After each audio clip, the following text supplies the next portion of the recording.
It's not in how many comments you do, it's in how impactful your comments are. Please just stop with the 3 emojis. That's not a valuable comment in any way, shape, or form. Is it okay if I throw my brother under the bus real quick? Absolutely. I mean, you've done it like 5 times already in this episode. Awesome. How many of us business owners or creators are thinking about, are we really enjoying the process of creation? Are we really enjoying the process of marketing? Are we really enjoying the process of executing or fulfilling in our service, right? You don't need to be everywhere. Be on the platforms that you enjoy creating content on, and be on the platforms where your clients and customers are. We're so, I think, desensitized to big numbers. Comment the word scale and I'll send you something, and it's all automated. Going viral is not a business strategy. So show up intentionally on social media and focus on the true intent of social media, which was to build community and connection. Hey, I'm Luis. And this is Luis. And welcome to the Content is Profit podcast. In here, you're gonna get the insights, accountability, and drive to create consistently and increase revenue. You'll hear from top entrepreneurs, creators, and anything and everything you need to know about content. All this, we're having a good time. The goal of this podcast is simple: entertain, educate, and turn your content into profit. Hey, what's up, funds? We are Happy back, Monday. guys. We met this amazing guest in one of our masterminds, and then we shared stage together in Orlando. And I was like, Katie, we need to talk about this. You just reveal her name. Well, It was supposed to be a secret. Well, there's a magic of post-editing, Fonzie, if you are not aware of that. But, I'm very excited to welcome the one and only Katie Brinkley. Let's go! The author, podcaster, business owner, agency owner, beautiful, amazing mom. Yep. What else? Aww. Yeah, avid soccer junkie, just like you two. Yes. I mean, Let's go. football, but yes. I played co-ed soccer up until COVID, and then my team disbanded, and I haven't found a new one. So, Well, now we know, because we've been Next talking time about putting pickup games in podcast conventions. You are on our team, just oh saying. heck yeah, count me in. And I thought you were going to say, just so you know, we're going to start a pickup league in Denver and come out to Denver every week so that I could play. That'd be a fun excuse too. I'm totally down. Also, is it okay if I throw my brother under the bus real quick? Absolutely. I mean, Absolutely. you've done it like 5 times already in this episode. Awesome. Well, I'm just going to say, you, my friend, maybe didn't pay too much attention at the notes that Katie put here, because Katie says, I am terrible at bragging. And you went on and you were like, she's an awesome podcaster, author, which she is, absolutely. But then she's like, what else, Katie? Tell me more. Brag about yourself We like right to now. put people on the spot. That's what I'm saying. And that's off filter. Just say, it's okay. It's okay. Sports and mom life are seriously like everything that I do outside of these 4 walls that are my office. I love sports. I'm a former sports reporter. Love playing them. My 2 daughters are 6 and 9, and we literally spend 6 days a week doing sports in some regards. So That's I love awesome. sports. Yeah. But I don't know if that's really a brag. It's just an interest. Absolutely. You're definitely an awesome mom. That's the goal. I feel like, business owners and parents with kids in sports, that's basically the 2 things that are going to happen, right? Because, we were just on a call earlier with somebody's like, oh, yeah, we just came out from the soccer tournament with my daughter. We had to drive like 3 hours so they could play 3 games and then drive back 3 more hours. It's insane. Yeah. It's crazy. So, yes, kudos to you because, we know what you're building, Respect to all parents out there in travel teams. That thing is insane. Yes. It's For those outside It's the insane. US, I know it makes no sense, but it's okay. But Katie, that's not why we brought you here today. We brought you because, we connected over the social content aspect of your business, right? And you wrote an incredible book. I saw your Social Shift. The Social right Shift. Available in all the platforms. Go get it. And, I saw your presentation and it's so interesting. I'll let you explain, what your strategy is. And we also use a software, shout out to Capsho, that embedded your strategy into it. And let me tell you, I saw the new version. I got access to the new version and I saw it and I experienced it. And it was like, this is so good. So anyways, we have to share that with the people. So tell us a little bit about, your world in social and how you come up with this very unique strategy. Well, first of all, like I said, I was shocked that you guys even invited me to be on your show because it is so different than your strategy. Yes, that's the best part. That's the best part. It's true. Well, in being so I have a social media agency, and even though I have a social media agency, I'm a business owner first, and I get all my leads from social media. I don't do paid ads. It's all organic, and it's using this framework that I've developed that really is designed to work the algorithm in your favor so that you're showing up the way the algorithm and the way these different platforms want you to create content while still connecting with your audience every post and really building out a solid community with your social media presence, because social media was designed for connecting and creating community. And it's again, this is where we have very different philosophies, but it's almost turned into all of us having our own little media empires on these little devices that we carry around in our back pockets. So it's a strategy that works for the busy business owner. Yeah, no, I love it. And this is why I love it. I resonate a lot with it, despite of, what we do as a service or how we encourage people to do it too. And for those that are not familiar, right, like we offer a service that we turn your long form into short form content, and we focus on consistency and also volume, right? Like, and it's what the client decides to do at the end of the day, but we have a big capacity, and we've tested here and there, what are some of the things, mainly on the video. And then for Katie with the 4 social posts, I resonated because I was a studio manager. I ran a brick and mortar business, and social and content was the last thing in my mind when you have, your reports on your bills and training your team and, customers walking into the door. It was the last thing. And I think at a point, that's also why we created the service, because we will go into the local business and shoot something. And then that's the content that we delivered, right? And then, based on probably a very similar experience with the people that you help, you were like, wow, this is a big pain point. And same problem, right? I want to solve consistency. I want to make sure that it's something that resonates, and I want to make sure that it's something that anybody can do as well. And that's what I love, because it could be either or. At the end of the day, we're big fans of people developing their own systems and their own processes.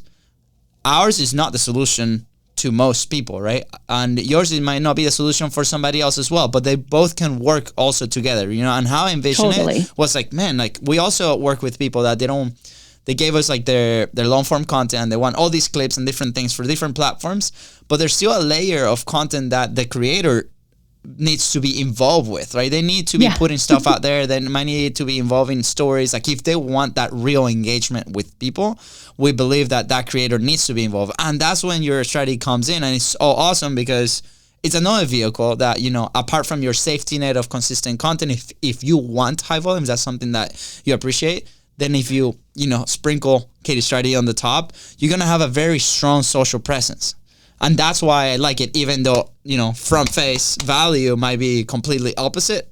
I think they both work together. So I'm going to be one of the one testing how they work together, because I'm going to be implementing your strategy. Katie, just saying. That's my commitment. What do you think to that? You're like, oh my God, that was so good, Luis. Yeah. Yeah.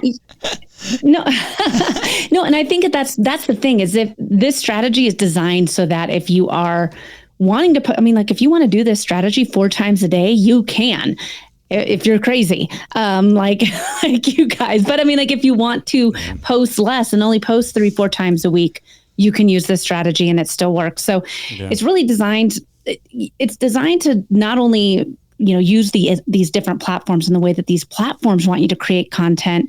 It allows you to remain consistent. It allows you to really elaborate and build your community and not get burnt out, because that is one of the biggest problems for so many business owners, is that not all of us sign up to be a business owner to also be a content creator. And they go hand in hand now. You have, like you said, like if you're creating some form of long form content, how can you push this out there and grow your business, grow your community? And gone are the days of just using stock imagery and, Canva templates. Now we actually have to have somebody that's willing to show up and share their brilliance with the world. Absolutely. Yeah, absolutely. If you still use stock images, I'm not gonna say anything else, but Yeah. I'm very upset at you right now. Not you, Katie, at whoever's using stock images. Now, Katie, I'm very curious on, the contrast, the before and the after, on how that looked like for you, right? Yeah. I'm guessing something had to happen for you to experiment and reach this strategy, right? And I'm curious, how did it look like before you actually started implementing, right? On terms of, your bandwidth, your energy, were you burning out, right? Also, monetary results in your business. Were you seeing any sort of results with whatever previous strategy you were using? And then what is the contrast on when you started doing the 4-post strategy? Man, that is a very long answer here. And it's because I created the strategy, one, because I was, no joke, I was underneath my desk crying one day at the office because I was burnt out. I couldn't bring myself to post anymore. I didn't have anything to say.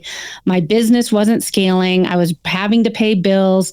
I was trying to do all these things. And literally, I went to the office, I turned on my computer and I just started crying.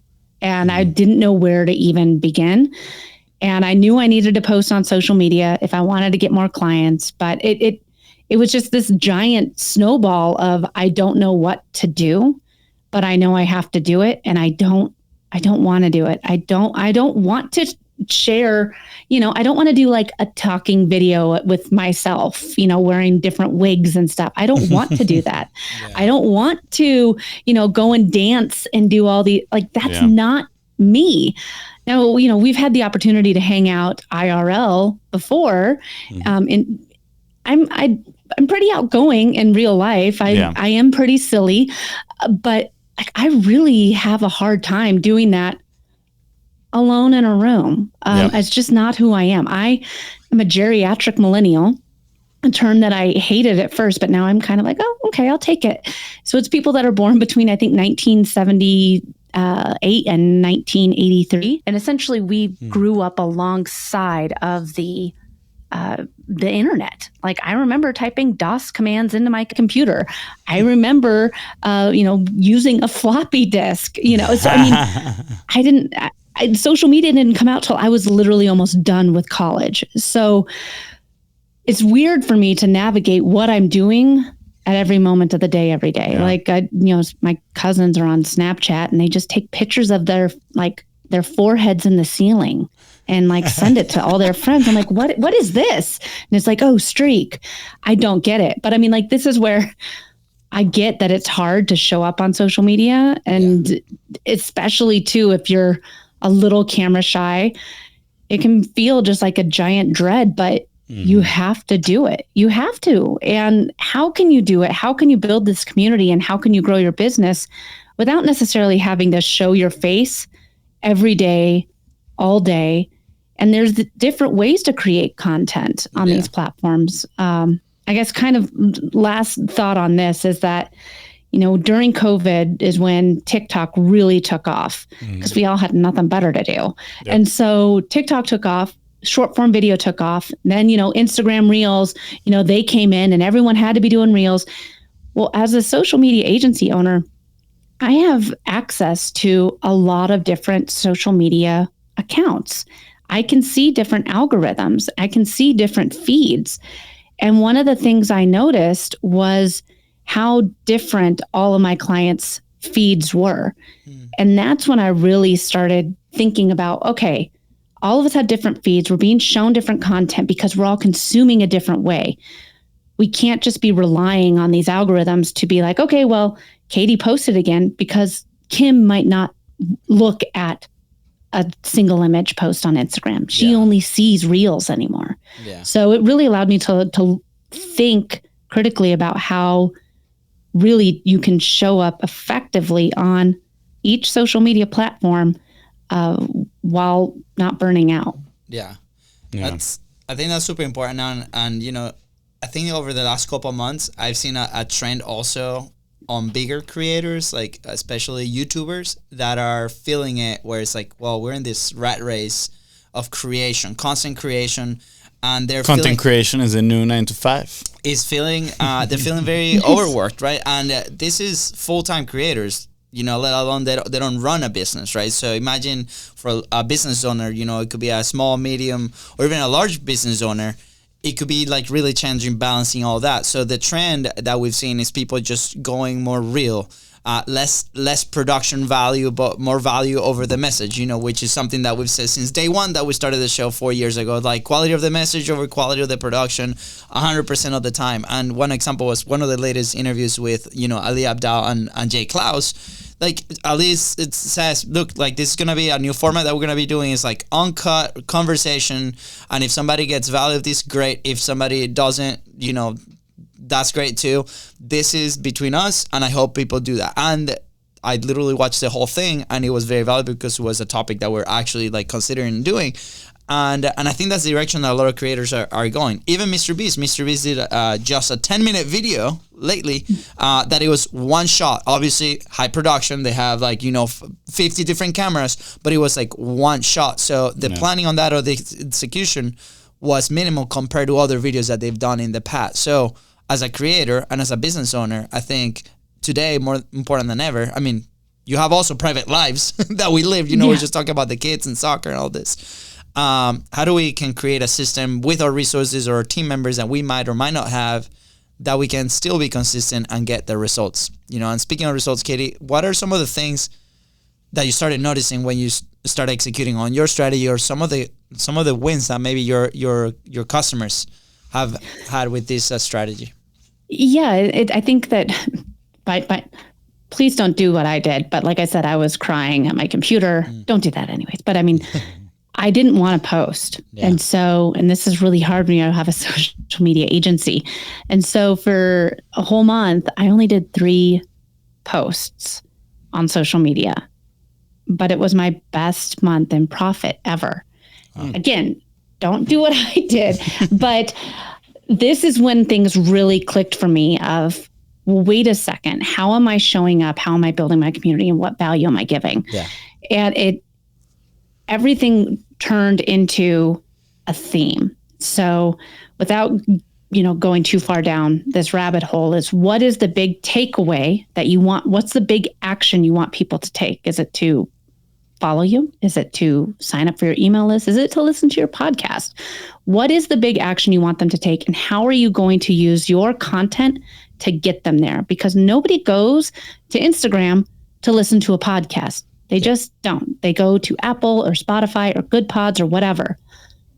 How are you going to get these people that have opened up their phones to kill time to then go listen to your 30-minute show? Yeah. And it was by creating a way of making people problem aware, showing my thought leadership, elaborating on this problem, building a community, how I overcame this problem, and then asking them to take action. And it was just in those simple posts, and it was showing up a different way, leading them along this customer journey, that I had more signups than ever. I had my busiest sales month. I gained followers, and I was like, maybe I'm onto something here. So if I'm doing this and really just not even putting a ton of effort into it, I'm just doing it because I know I need to have somewhat of a presence. Yeah.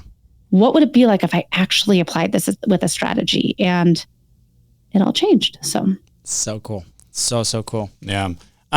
Again, we've talked a lot about this strategy. I want to dive in a little bit into the strategy, right? So people listening right now, especially somebody that are probably more like me, that are like, I don't want to live in social media, Yeah. I understand the whole point of community. I love community. I think there's places where you can host your community and spend more time in there without, being distracted with all the other aspects of social media. When I want to connect with somebody, I'm like, oh yeah, I'm going to go to Facebook and reach out to this person. 20 minutes later, I'm like, why am I in Facebook? I totally forgot what I'm here, right? Then I was like, oh yeah, I was going to reach out to this person, right? So what is the strategy? What are those 4 posts? How can we break it down for somebody that is ready to implement it? I mean, obviously, besides reaching out to you, besides getting your book, The Social Shift, what else? What are the nitty gritty inside of the strategy?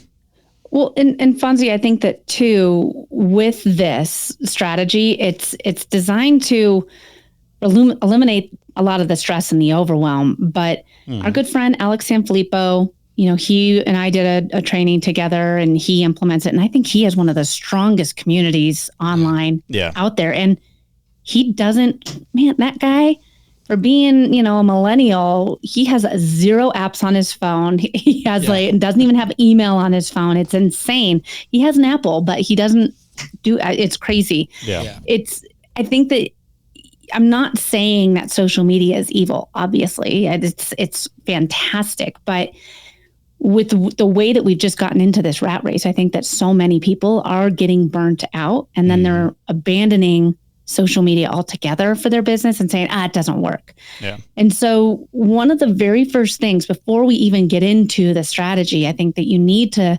consider is, what platforms do I enjoy being on and where am I seeing results now? Because I hate TikTok. I said it. I hate TikTok. A short form video just is not for this girl. I get that it's 148 million people in the United States are on it. There's a lot of people that I'm missing out on touching on TikTok, but it's not for me because I have to actually engage on the platform. I have to watch other people's content. And I just got done saying I don't really like creating video. Yeah. I have to if I'm going to be on TikTok. So, so know where you want to be. Up until 2023, I was only on Instagram and LinkedIn. I wasn't on Facebook. Yeah. And so, I mean, this is where you don't need to be everywhere. Be on the platforms that you enjoy creating content on, and be on the platforms where your clients and customers are. Yeah. I remember a conversation I had with a coach once where, it was around the time that we were trying to decide if continue with soccer or not. And, if people know our past, soccer was our life. We wanted to be professional soccer players, right? And I think I got to a point in my personal life, I don't know if this is true for Fonzie, but in my side, that I think the dream was bigger than the process. And by that, I mean the idea of being a professional soccer player at the time was like what was driving me. But the process and the environment that I was in at the time, I got super burned out, right? And then I was not willing to put in the work because of whatever reasons, obviously it starts with me personally, but also, I felt like I didn't have the right coach at the time. I was getting injured very often. I was overtired, all these things that didn't allow me to get there, right? So I was burned out from the process itself. So I had a really hard conversation at that point where it was like when I made the decision in my head that, being a professional was not going to be the thing, that I wasn't really enjoying the process of going to practice every single day and putting in the work every single day and doing all this every single day, right? And now when we translate it into being a business owner, right, or even a content creator, that's something that comes often in my head where it's like, wow, how many of us business owners or creators are thinking about, are we really enjoying the process of creation?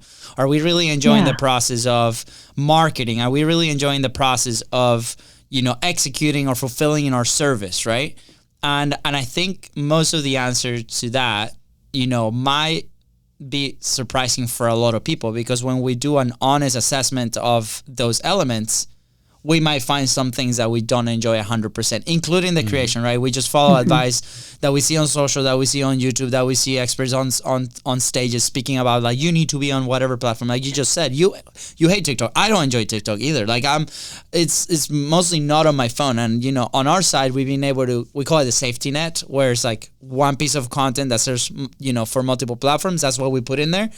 Is collected some kind of views or engagement, but we are 100% aware that our engagement is not going to be on that platform. Our engagement is in platforms like Instagram, for example, or Facebook, for example, or LinkedIn now more than ever with our studio.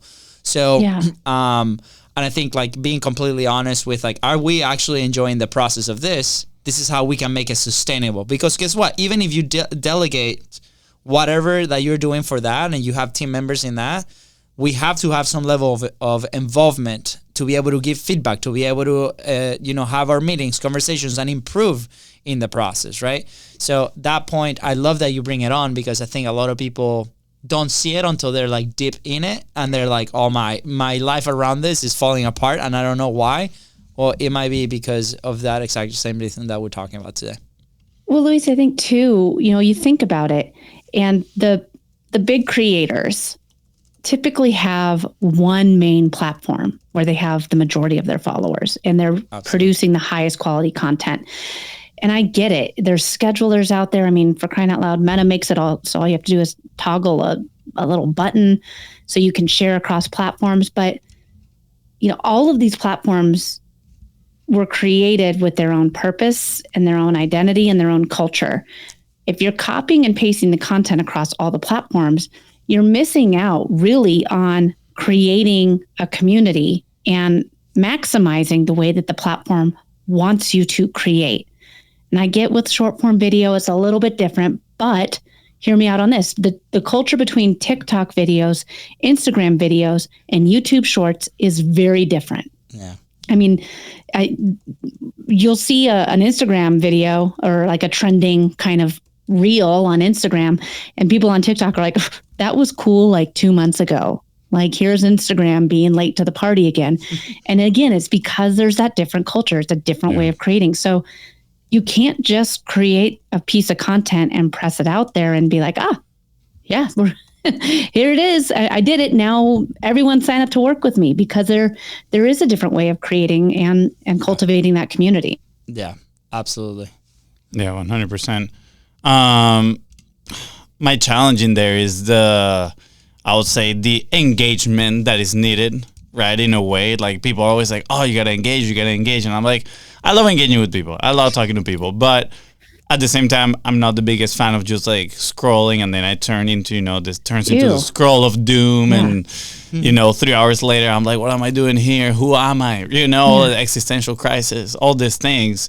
So I'm curious on your end, how do you solve that, right? Like, because I'm sure part of it is, again, curating those relationships and building, good relationships. And for that, you need some sort of engagement. So I'm curious, how are you managing that, within your strategy with the 4 posts, like to not spend yourself so much time into these apps? So I'm going to let you in on another secret. I only engage. So I'm on 3 platforms, LinkedIn, Facebook, and Instagram. I'm only on them for each of them 10 minutes a day. So that's 30 minutes a day on social media. And, on Monday, Wednesday, Friday, I'm engaging with ideal clients and customers. On Tuesdays, I engage with my power partners. So typically people who have the same ideal client and customer as me. And on Thursdays, I'm just engaging with my followers in the feed. So people that are the algorithm thinks I should engage with.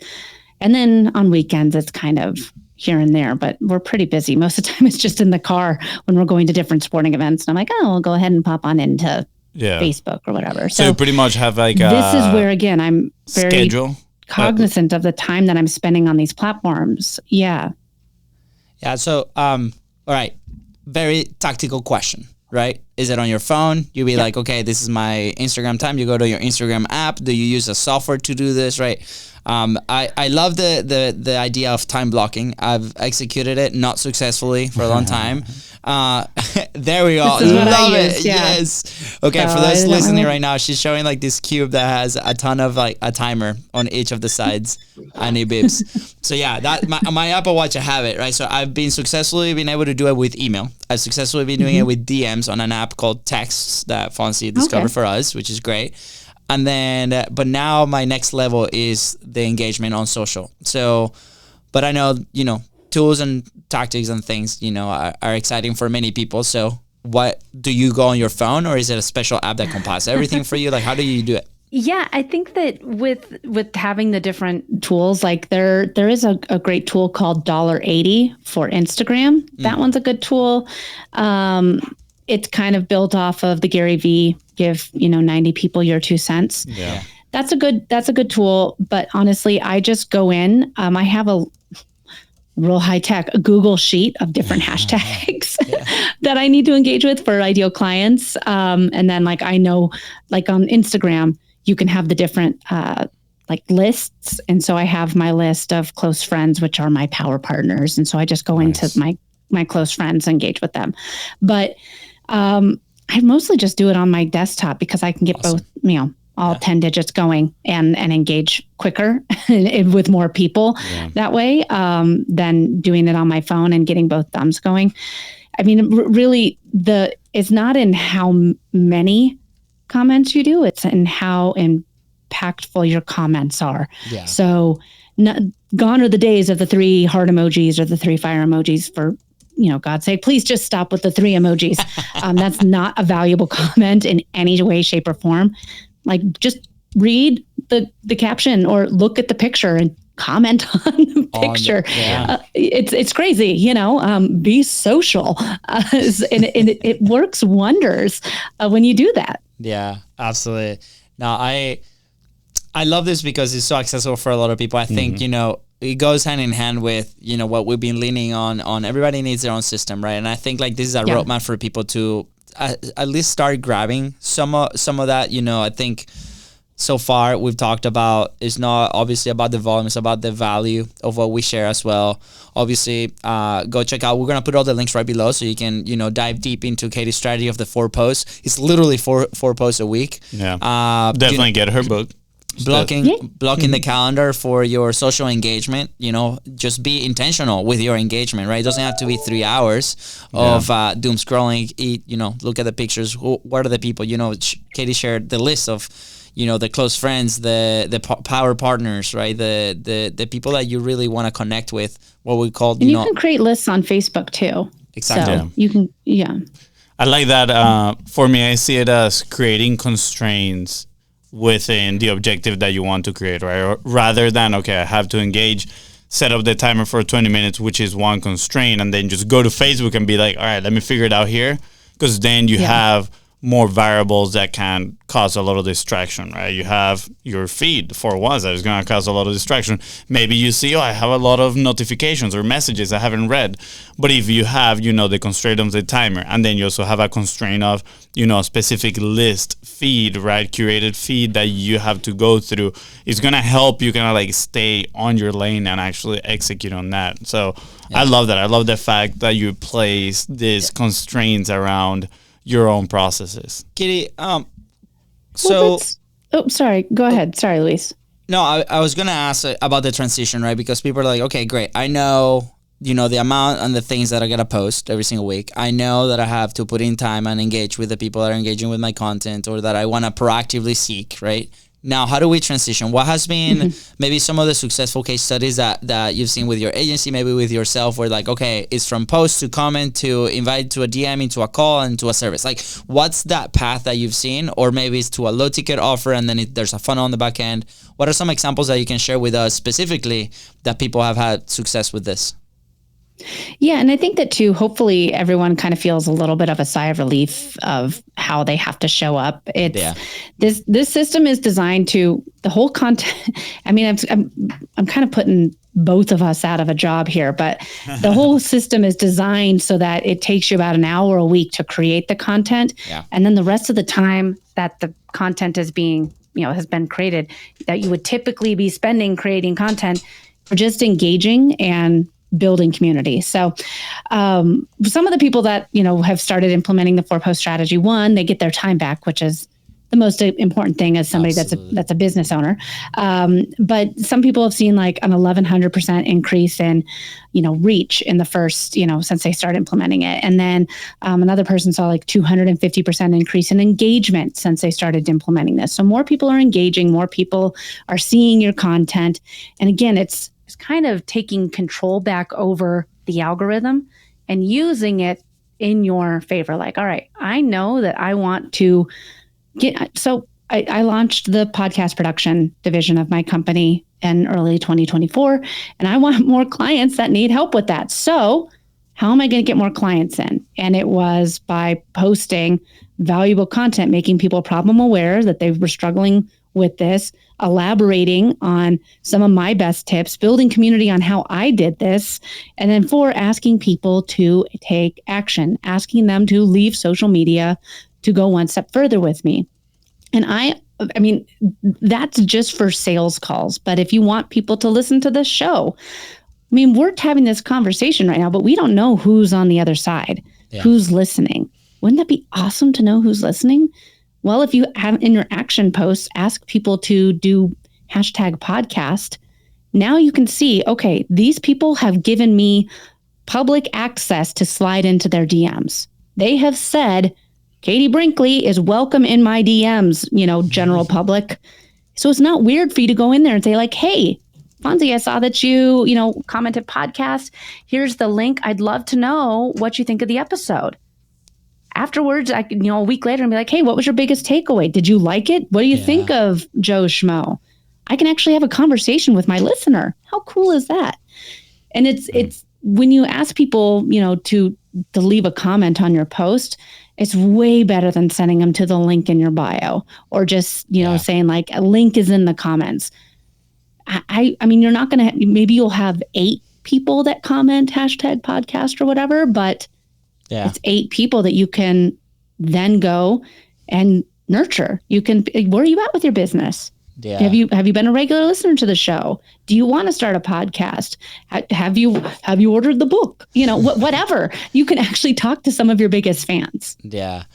I think we often overlooked the power of those comments and the people that, are in there because we're so, I think, desensitized to big numbers. Everybody's like, 100 comments or 1,000 views or 1,000,000 views, right? And I don't think we understand like the volume that is. And I remember like our early success with our 45 Live, we did, I think after day 20 of doing something, we did a post that was very direct, was like, hey, we're looking for feedback and to jump on calls about this specific topic. And we were looking only for 5 people and we jumped on calls with 20.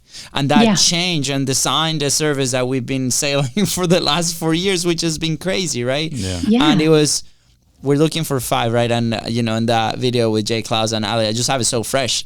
Jay, that's really good at building community.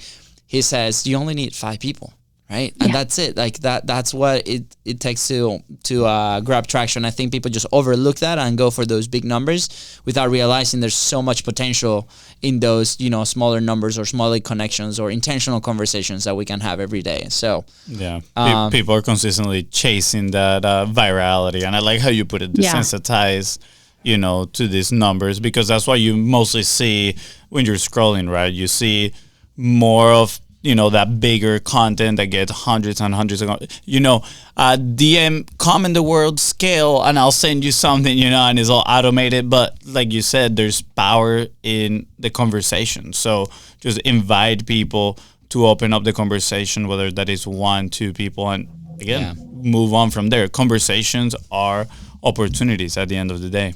Yeah, totally. I mean, that's how I grew. Like I said, we don't do any paid ads.